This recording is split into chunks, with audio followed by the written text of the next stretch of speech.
Welcome to the Nordic Food Tech Podcast. On this show, we share the stories of how different actors, up and down the value chain, are working to take climate action through food. It's all about inspiring collaboration, discussing the good that is happening, the challenges we share, and realizing a common vision for our future food system. I'm your host, Annalisa Winther, and let's jump in.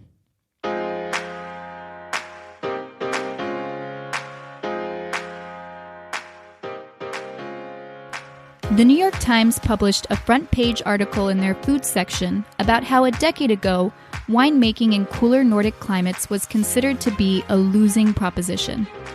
But now, due to climate change, it seems possible that Scandinavia could be turned into an essential producer of wines as traditional winemaking areas become too hot to sustain production. While the amount of wine produced in the Nordics is still small and mainly consumed domestically, the number of commercial vineyards is growing. There are some 90 commercial vineyards in Denmark, 40 in Sweden, and about a dozen in Norway. My guest today is Betina Newberry, who owns Dørhøj Vingård along with her brother. It's Denmark's largest vineyard located on the lush Rosnes Peninsula. Betina shares her insights on how the Nordic wine scene has developed and what they've learned about making wine in cooler climates. So hi, Betina. Welcome to the Nordic Food Tech Podcast. It's great to have you on today. Well, thank you very much for inviting me. I'd love to get started with this backstory of how you got into growing wine. So maybe you can just take us through a brief history of your own trajectory and how your vineyard came about. Well, the short story is that my brother bought this farm where the wine farm is now back in 2007. At that time, without thinking this is going to be a wine farm. We actually, from a history of farming, pig farmers and normal farmers and whatever. And my brother thought he wanted to do something else in life and sold the piggery. And then he bought this beautiful farm here. And then the very first year, one of the neighbors told him, "Tom, do you realize this is the best place in Denmark to grow wine?" And of course, he had never heard of wine in Denmark before, but it was too much of a temptation. Yeah, it was like getting a present and saying, "Okay, this space and this beautiful hills can do something as crazy as doing wine in Denmark." So we started initially looking for varieties. What kind of grapes can we actually grow? What kinds of soils are here, and is the climate as good as the neighbor actually said? So we did put in a little bit of background check on what does it actually take to grow wine here, and then we started planting in 2008, and has just added on plants every year, and now we have about just close of 10 hectares. At that point, was anyone else growing wine in Denmark, or was this a new endeavor? No, we did have other wine growers in Denmark. We're not the first. I normally say we're sort of the second generation. The first generation, of course, were looking at testing varieties. So they had like a little bit of plants in their gardens and in smaller fields, testing what can actually work. One thing is theory, another thing is what happens when you actually put the plants in the ground. So of course we could sort of check with them and say, what are your experiences? And then of course we looked abroad as well. Denmark is not a wine country when you talk university level and that kind of, how can I say, the plant development and the more scientific level. So we actually went to Germany, to Freiburg.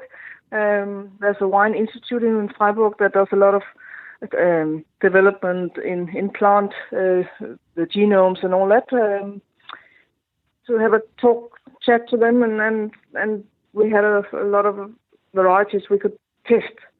So the first years we had a lot of different varieties in collaboration with the Wine Institute in Freiburg and tested them in the fields. So how can I say, maybe the first 4, 5, 6 years we were testing a lot. Now we through that tunnel of testing we can see the light.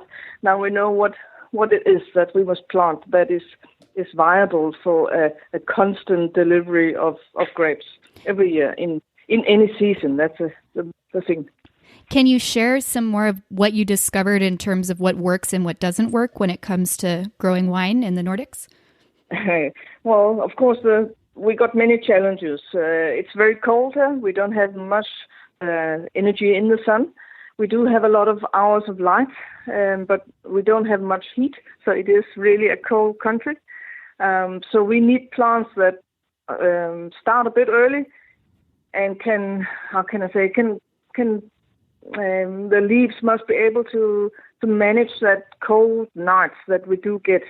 It's one of the things that we do like in the balance in the grapes themselves. But the leaves sitting on the plants, if they're not made for cold nights, they will fall off. So we need plants that can manage that coldness and the change in temperatures and all that. So we don't have any excessive heat.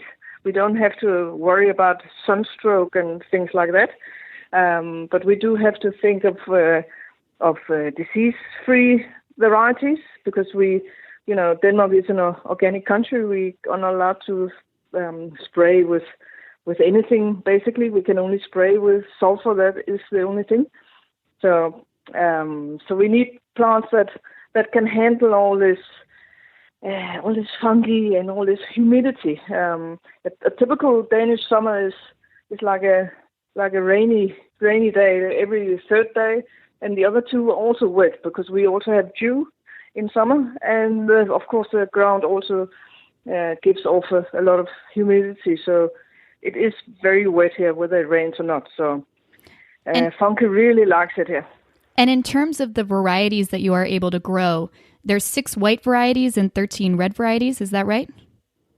Well, we still do have a little bit of a test area, but our main grape is Solaris. It is a white grape that has proven itself to be really reliable, and it tastes really nice. It makes good wine in all seasons, and we can make all types of wine with it, from sparkling to barrel fermented white wine. So we can make dessert wines and whatever. So Solaris is our favorite grape.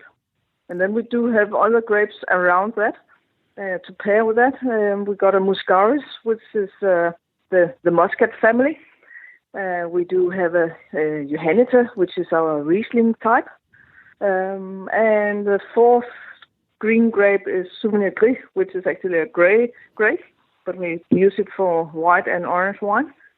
And then, of course, on the red side, we do have a little bit of Pinot Noir that we're testing this because it is really one of the more classical varieties. It would be nice if we could grow some of that eventually, so we're still testing that a bit.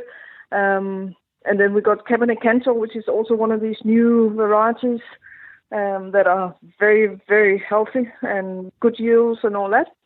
And Rondo and some other less interesting varieties. So, and still testing, Yes. And then in terms of your operation, you guys are Denmark's largest vineyard at this point. What else can you tell us in terms of your operations? And that might be the number of employees you have, how production works, revenue. I know you also have 2 brands. It's Nos and Ross Vin. Yeah. If I'm correct. Yeah. So just sorry about the pronunciation, but maybe you can tell us a little bit about how the whole thing actually works and what it looks like. Well, we do, as you mentioned, have 2 brands. It's Røs and Nes, and it all comes from the peninsula, which is named Røsnes. Wine is all about the taste of the place where you live or where the grapes have grown. So that was an obvious choice for us. So our main brand is Røs, which are all the top grapes from our own fields, making top wines. That is our primary brand. Then we got Nes, which is our second brand, thinking more for supermarkets and that type of channel. That is, of course, all in preparation of future bigger amounts of grapes. At the moment, we are 5 people employed, I think, more or less. I think maybe the most interesting is one of the choices we made from the beginning is We have always had a professional winemaker employed, even from the very beginning before we actually had any grapes at all. But just because, well, one of the good things about my brother is he is very good at saying what he's not very good at. So hiring somebody that is better than yourself. Also to bring in the know-how from abroad. So they brought sort of the how do we do wine in a traditional way, and then mixed with his farming experiences and then getting wines on how to make wine in Denmark. So we got our winemaker who's here full time. At the moment it's Zach Briley from New Zealand. He's moved to our town and found a girlfriend and bought a house. So we're very happy. We hope he will stay here for many years. Wow. And then we got a person in our shop. We got a shop that's open every day. We sort of in a very nice tourist area. So we do have customers every day, people visiting. And of course myself with the marketing and podcast and whatever else I have to do. My brother is here, of course. We've got people in the fields and whatever else. So everybody joins in when there's a task to be done. Everybody joins in. So. And how much are you guys producing every year now? Well, we're just busy bottling 2019, and we will reach about 50,000 bottles. And how many plants do you have now in the ground? We are on about 35,000 plants. Wow. So, yes, and then of course we distill as well. We do have our own distillery, just to make use of all the leftovers and all the nice grape skins and whatever. So we make our own alcohol for our own fortified wines, and of course we also make a brandy and all of that type of thing. So. You mentioned that where you are, your neighbor came and said that this is the best place in Denmark to be growing wine. Why is that the case? What is it about the geography or the place that made him declare or her such a thing? Well, Denmark is a very flat country in general. We do have a very sandy, chalky limestone underground. So on this very peninsula, we've got sort of a very mixture of soils. It's all an ice age landscape. So we have clay, we got sand, we got everything in one mix. But on our farm, we got sand. But we do have patches of sort of clay deep down that sort of keeps a little bit of the water enough for the plants. But it's very chalky and it's very sandy. And of course, then we got hills, and we are so close to the water on the peninsula. We got fields all the way down to the fjord on the one side and about 1 kilometer to the bay on the other side. So we are very close, and that all helps. When you think of the clouds, they sort of pass over this peninsula, so we have very little rain compared to the rest of the country, and therefore we have about 100 hours more sunshine than average. Okay, so that's what helps to bring it all together. Yeah, we like every sunstroke here. That is, we are on the very northern border of what's possible when you talk about wine. So we need to manage our fields like perfectly, and then just really hope for good weather. Yeah, and now today we've started to see that there's more and more vineyards coming to Denmark and southern Sweden and even Norway. What do you think has been the change of heart that more people are trying to produce on the land in the Nordics? Well, I think that firstly it's possible.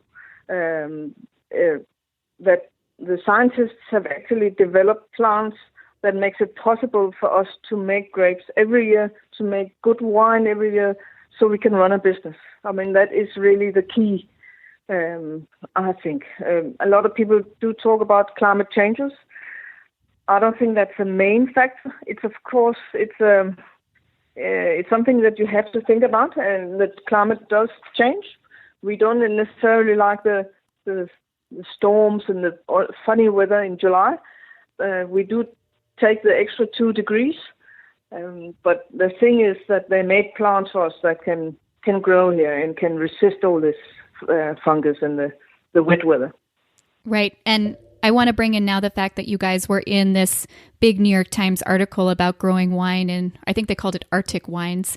But part of what they were saying is that in 50 years, I know it's funny, in 50 years, Scandinavia's climate will look more like northern France's, with temperatures climbing as much as 6 degrees Celsius. And now we can already see, if you're living in this part of the world, that we get heat waves one year and then constant rainfall the next. How do you guys manage in this unpredictability of harvests in terms of the climate changing and knowing that it's going to keep on changing in the years to come? Well, I think if you historically look at farmers, they've always adapted to nature. I mean, we are used to working with nature, so you will always have this entrepreneur, how can I say, way of thinking. You have to sort of adapt. Now, we also grow maize. We've never done that before. So maize meaning corn? Corn instead of barley, and that we, of course, still grow barley as the main thing and wheat, but now you can also do corn, which is also a new thing, and it's also a mixture of the weather changing, and then they make new plant families or new plant types that can adapt to this weather, this change. So it all comes back to, again, that we do get some plants that works. Of course, it gives us a nice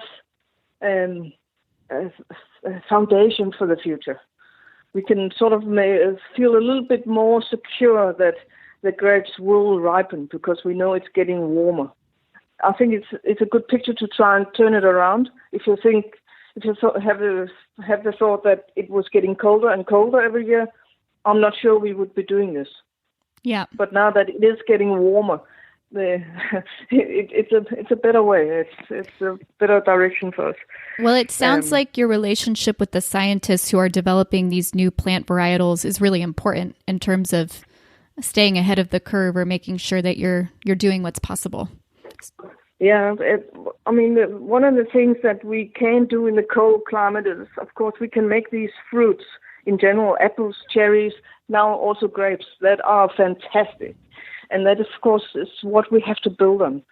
So, because we have these it's not too hot, so the taste flavors in the grapes, they really develop slowly and really get very fruity and fresh. And then we have all this acidity because the nights are cold. And it just gives us very, very tasty grapes. Of course, the winemaker has to make the right choices. I mean, we can never make like really hot, warm red wines, heavy red wines, because we live in a cold country. So what we have to do is, of course, look at the grapes that we do get in, make some sparkling, make some white wines, make some nice rosé, and then sort of interpret the fruit and the place we are in the wines. That is what's so interesting about winemaking, is that you can really go somewhere and you taste what the place tastes like. And of course, we are sort of on the frontier, so anybody interested in wine will come here and say, "What are you doing? What does Danish wine taste like?" Yes. Can you describe that to us? That's exactly my next question is, what is this either Danish style of wine, or if we talk about in the future, what is Nordic wine? What would you say that flavor, that taste profile is, and how it's characterized? Well, again, it's lots and lots of fruit, fresh fruits. You have to think if you compare like a strawberry taste. If we have the taste of strawberries in Denmark, you will in the warmer countries have a taste of strawberry DM. Or if I have the taste of plums, you will get the taste of prunes in the warmer countries. So we will always have these fresh fruits. We will always have the acidity in abundance. And of course, all this calcium and chalk and lime that we do have in our ground will give you that stroke flint and that very crispiness in our wines. And that will be the signature of our wines. And another thing is, you mentioned that Denmark is primarily an organic country. So are you guys at all experimenting with natural wine? I know that's a different kind of production, but looking into that direction of organic and naturalness, or is it showing up in a different way to be focusing on cleaner wines, I guess we can say? Oh, that's a longer discussion. What we do here is that we do grow the grapes organically in the field. Our winery is not certified organic because we have so many products, and we do make quite a lot of products for customers. So we have chosen not to do it. When you say for customers, you mean people coming to you guys with their own grapes? Okay. Yes, we do have a growing market for like cooperatives and like you see abroad in the classic wine countries where you have one winery and a lot of grape producers, and that is also starting in Denmark. Also because we have people realizing it's not easy making wine. It's easy when the year is good and the grapes are fully ripened, but in the difficult years, it's not easy. So our winemaker is here to help them with that. So, and now I completely forgot your question. and yeah, back to my other question, which was this difference of what is organic and natural and clean wines, and kind of the expectation that Denmark is known for quality, safety of food, organic production. Okay. How does it fit into all of that? So we have to sort of apply with the European wine law, if you can call it that, regulations. So we do that. We try to interfere with the wine as little as we have to. We do take some precautions because we do want our wine to be perfect in the glass. That is our first priority. We do grow the grapes organically, so we don't use any sprays or whatever in the fields, and do that in an organic way. So in my mind, that is the most important to how you grow the grapes.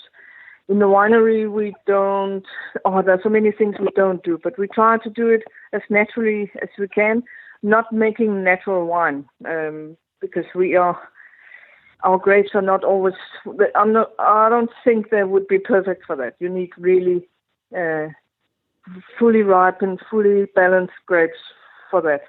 Not that I don't have any experience with natural wine making in Denmark. Yeah. It's not a way. It's not something we've tried yet. Maybe we will in the future. Where we are at this moment in time, we do sell everything we make, so we really have to make something out of everything. We can't really take 1,000 liters or so 5,000 liters and try something. And because our customers want to buy our wine. And just so I understand, is it by law that you have to focus on organic farming, or is that by choice, a production choice? That's by choice. We don't have to. Okay. But I normally call Denmark an organic country from anybody, from anybody else.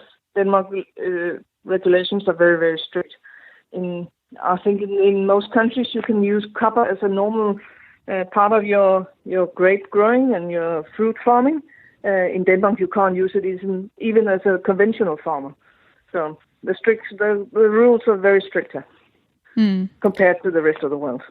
And that leads very nicely into another topic area I wanted to ask you about, which is that this is still a relatively small industry. It is one that's growing and that many are seeing potential in. So if you were going to have an ask from policymakers in terms of supporting this industry and growing, what would you be wishing for? What would you want to bring attention to? Well, I think any business owner in Denmark would like us to keep more of the money that we earn so we can reinvest it in our company.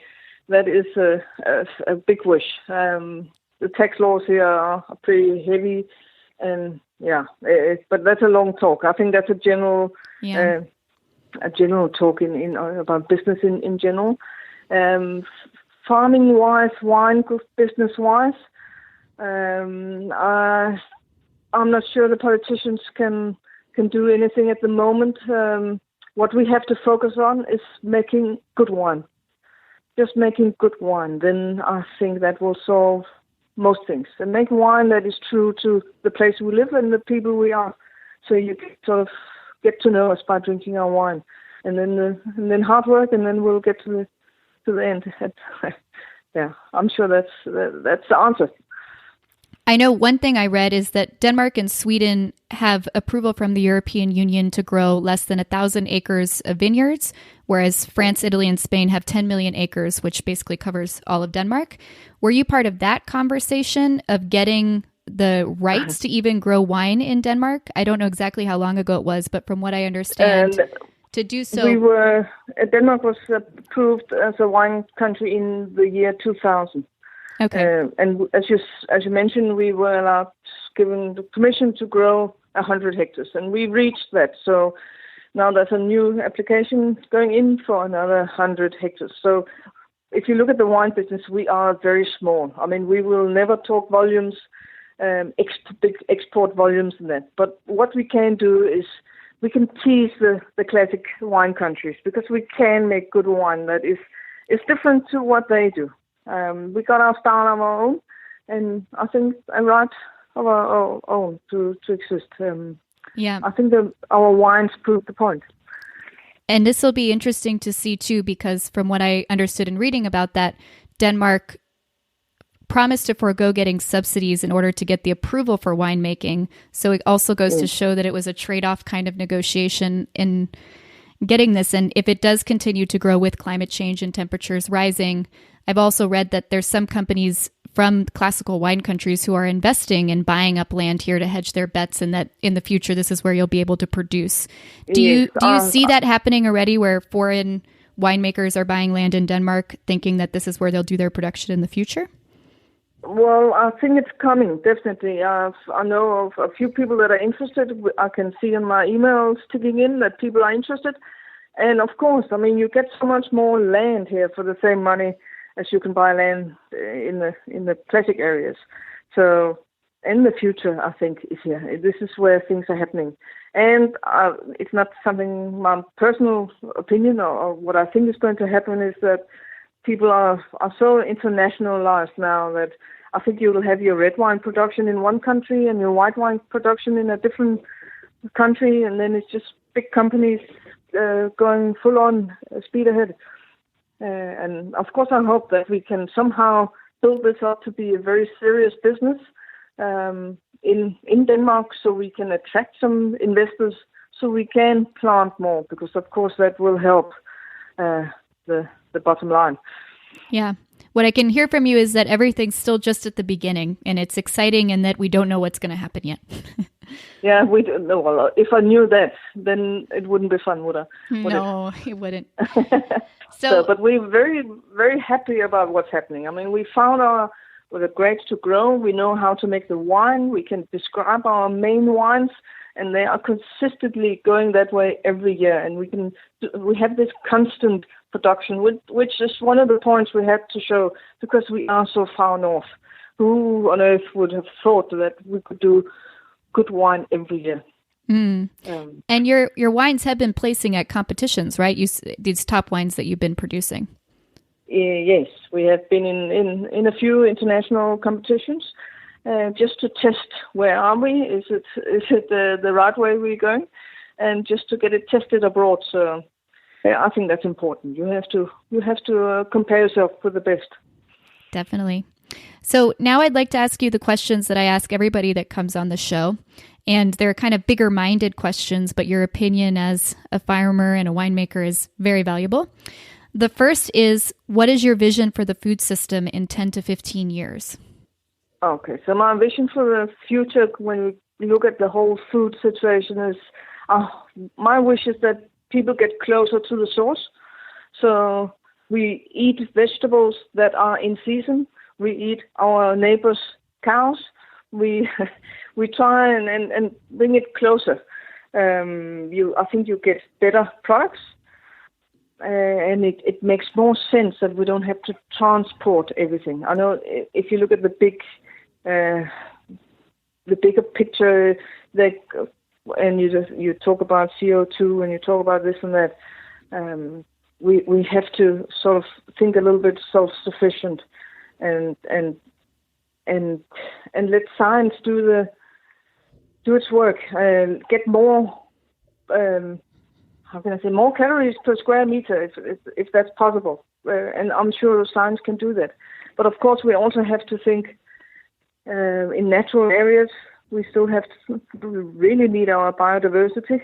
We can't do without that. That is really, in my mind, one of the things we have to put up high. But I'm sure it can go hand in hand with food production. I can't see it as a problem, but of course, we have to make some tough choices here and there. Is biodiversity something you guys are focusing on in any way? Well, we live in a very beautiful natural area and are trying to diversify our plantings that we do next to the grapes. So we are trying to do that. We do plant trees and plants that are supposed to be in Denmark. We don't plant any exotic plants and that type of thing. Just the whole time to build on what's supposed to be here.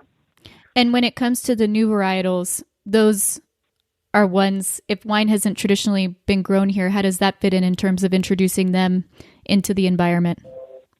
Well, you'll probably be surprised, but you can find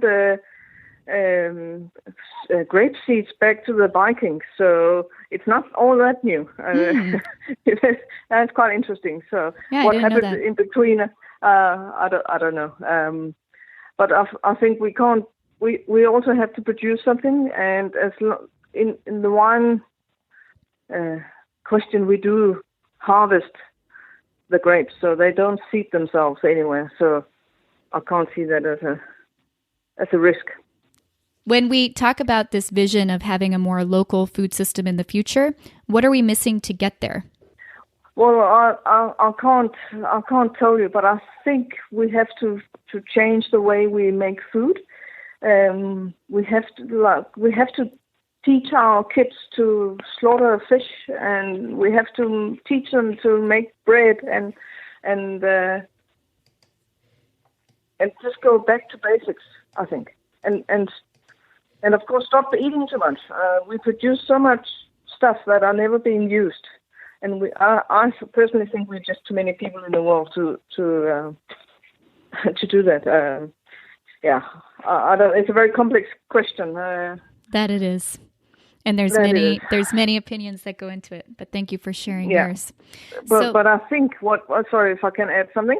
If we look at what our Michelin star restaurants, what they are doing, if we look at them, they're looking at this Nordic style of food making, where you look at the vegetable that's in season, you go back to basics, and make good food. You don't have to invent this and that and the third and the fourth. You just have to make plain good food of good raw materials. Then that's what they all doing. And it's quite funny when I get all these chefs out to the vineyard and we go for a walk in the fields and they look at it. Oh, this herb is here and that plant is here. And I look at these young guys and I said, well, go down to the local farmer's wife. She's been doing this for years and years and years. But it's there's sort of a lap from generation to generation. So I think maybe it's one of the answers. I don't know, to try and close that gap. Yeah, redevelop so we don't lose that knowledge. The connection to nature. Yeah. When you talk about the chefs, and you just mentioned that we do have a lot of fine dining restaurants and a big food scene here, how have they been receiving the wine, or what has their interest been, if any, in the local Nordic Danish wine? Well, there's a big interest from all the top restaurants in Copenhagen and the rest of Denmark, because it makes so much sense. People are flying in to taste Nordic style foods, and of course you must serve Danish wine to Danish food. It makes no sense to come here to Denmark as a visitor and you drink French wine. What for? Then you should go to France, you know? So it goes very well together with Danish food. The Danish wine does really fit a lot of the Danish food. So it's got the same freshness and so forth. So, the interest is high. It makes sense. Have you established any partnerships or relationships where you can already find it in the restaurants now? A few, yeah. We develop it slowly. as we take along, to make sure that our local customers get the wine first, and then we spread it from there. So it's a luxury problem that we can't produce enough, but we're working on it and keep planting every year. And when you say local customers, are those literally the ones living in and around your vineyard? Or is that the ones who belong to your club, or what's the model there? Well, we don't have a wine club yet. We are looking into it, but we do have a lot of customers that come here all year and every summer and so forth. So I'd say people within 50 kilometers. Yeah. It's what I call locals. It sounds like there's a good community that's forming. Yeah. And you have to think we're only about 100 kilometers from Copenhagen. So the capital is just around the corner. Yes. So. And Danes love wine. So I would imagine their reception of Danish wine has been very high and eager to try what is coming from Denmark. For sure. And also, of course, somebody just to hear the story of how we started and how do you do something as crazy as making wine in a very cold country in the north. Yeah. So this leads me towards the end. And the last couple of things I want to ask you is, one, what is the best part of your job? The best part of my job? I've got so many best parts. My job it's really got many facets. I do enjoy the work in the vineyard when I do get out there. I really enjoy that. I do enjoy tasting the wines in the winery as they are going through the process with the winemaker. And of course, I like meeting our customers in the shop and on tours and telling them our stories. That is also quite rewarding. What advice would you give someone who wants to go into winemaking and look at that in the Nordic region? Well, I would definitely say look at what are other people doing here, what's been good, what's been bad. I think we have quite an open mind to help newcomers, so they don't make the same mistakes as we've done. It would be silly. We are still working in the same trade, colleagues more than in a competition of selling wine. So if you come here and look at what is actually possible, and finding the right spot is of course very important, and then of course just network. Yeah. Is there one mistake or failure story you'd be willing to share that we could learn from? Well, initially, the very first year, we thought we were going to make a nice red wine. We haven't done that since. so of course, it's all, we in Danish, we say you put your finger in the ground, and it's really just see where are you, what do the grapes give you, and what can you really make wine style wise that makes sense, and you can repeat it. So. Got it. And what kind of collaborations are you looking for, if any? We have all kinds of listeners on this show, so it's a good place to ask for whatever you might be needing. Well, what do we need? We always need money. So investors that could see themselves as a part of a Danish wine fairy tale. That could be fun. I mean, that is one of my big dreams, is that we plant this whole peninsula. We've got about 400 hectares here that is it's perfect for wine growing. It's all poor soils and nice hilly. That would be really a dream. A H.C. Andersen fairy tale.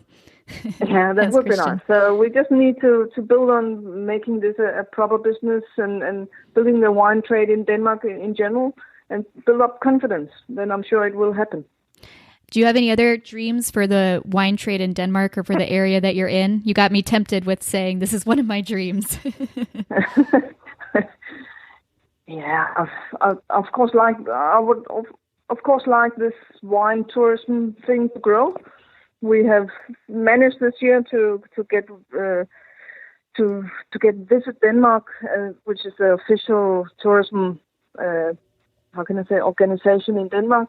You have to read this, but they sort of got the eyes open for Danish wine. So they made a movie and are actually trying to attract tourists from abroad to Denmark, because we are now a wine country. So this reason to go, when you talk tourism, reason to go, now wine is actually one of them. When you put in Denmark in your search bracket, Denmark wine, reason to go. There you are. Come to Denmark and taste wine. Is there a wine trail already? I know there is one in Skåne in southern Sweden that they do have a map of a wine trail you can follow, but has that been developed for Denmark yet? Not yet. We're busy doing it. Excellent. We just have to be enough. We need a little bit more. But we are. I actually think this year we will have it in print. That's exciting. But just in this peninsula alone, we on Røsnes, we are 4 wine growers within 15 kilometers. So we got our own little wine trail here. So you can actually get on your bicycle and just tour wine farms all day. Yeah, that's perfect. Get on your bicycle and go. I was thinking bike all the way from Copenhagen as well. So what's the best way for someone to get in touch? Well, the best thing to get in contact with us is writing an email, depending on what the topic is. It's on our head of our board or me or my brother answering, depending on all the winemaker. And the next best is, or the very best is, of course, to visit us, come and see what the place is like, who we are, taste our wine, get to know us. So on the way. Yeah. And I realize I have one more question that could be important, which is to say, do you guys have investors already, or is this something that you're looking to take on now in terms of the business? Well, at the moment it's privately owned, and that is fine for the moment. But if we do want to grow excessively and want to really do this as a world business, we need investors. I mean, then we really, if we have to do it in my time, we need a bit of an influx of cash. Perfect. Well, thank you so much for coming on, Betina, and taking time out of what I'm sure is a busy day. And thank you. Okay, thank you very much for phoning, and please phone again.